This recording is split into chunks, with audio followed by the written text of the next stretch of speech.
So, you live in the Carlisle area and you're looking for a great dog trainer. You are in the right spot.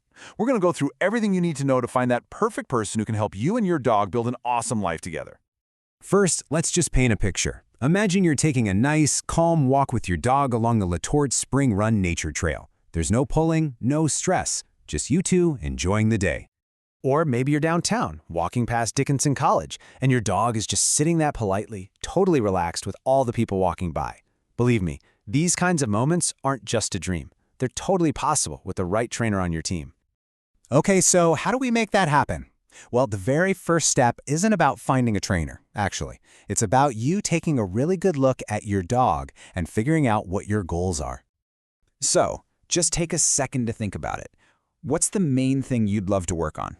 Is it something that happens at home, or is it more of an issue when you're out on your walks around the borough?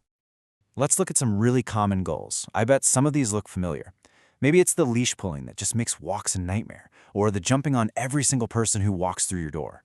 Nailing down your top priority is going to be the key to finding a trainer who's an expert in that exact thing.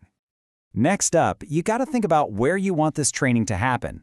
In-home lessons are amazing for those problems that, well, happen at home, like your dog going crazy at the window or bolting out the front door. But group classes, they're fantastic for learning to focus on you, even when there are other dogs and people around.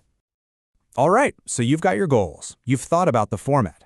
Now it's time to actually find your trainer. Here's exactly what you should be looking for. The number one most important thing is to find a trainer who uses positive reinforcement. All this really means is that they focus on rewarding the behaviors you want to see, using things like treats, toys, or praise, instead of punishing the ones you don't. It's a really effective, kind way to teach your dog. You'll also want to look for solid credentials. And this isn't about being nitpicky. It's just a good way to know that the person you're hiring has a certain level of knowledge and is serious about their profession. I know. This looks like a bunch of random letters, but these acronyms are super helpful. For general obedience and puppy stuff, things like CPDTK or KPA-CTP are great signs. If you're dealing with something more serious like major fear or reactivity, you'll want to look for a certified behavior consultant with credentials like IABC or CBCCKA. Okay, before you hire anyone, you need to have a conversation. Here's a quick 5-step checklist for that phone call. You'll want to ask about their methods, their certifications, and how they're going to tailor their plan to your life here in Carlisle. And of course, make sure you're crystal clear on the total cost right from the start. And speaking of cost, that's a pretty big piece of the puzzle, right? So let's take a look at what you can probably expect to invest in dog training in our area. Let's get right to it. What's the going rate for a good dog trainer around here? Knowing the typical prices helps you budget and also helps you notice if a price seems way too high or even too low.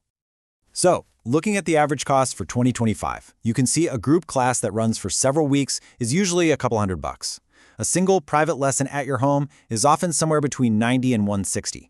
And then you have the really intensive option, a board and train, which is, a much bigger financial commitment.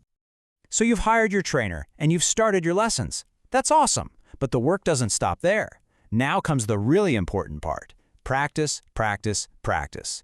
You've got to take those skills out into the real world. And when you're out there practicing, just keep a few of the local rules in mind. The biggest one is that your dog has to be on a leash everywhere in public, unless you're at a fenced-in dog park. It's also state law to have a license for your dog each year, and of course, you've got to clean up after them. So where are some good spots to practice? For working on that polite leash walking, places like Thornwald Park or that trail at Leash Spring Run are just about perfect. And then when you're ready to work on recall safely, a fenced dog park like the one over in Hampton Township is going to be your best friend. Through this whole process, just remember to be patient with your dog and with yourself. This is especially true if you just adopted your dog. The 3-3-3 rule is such a great guide. It can take 3 days for them to just decompress, 3 weeks to start learning your routine, and 3 months to really feel at home. It's a journey, and progress isn't always a straight line. At the end of the day, all this effort is about making your life with your dog even better. Having a well-behaved companion really does open up your world. It means peaceful mornings at home, fun trips around town, all of it. So, happy training.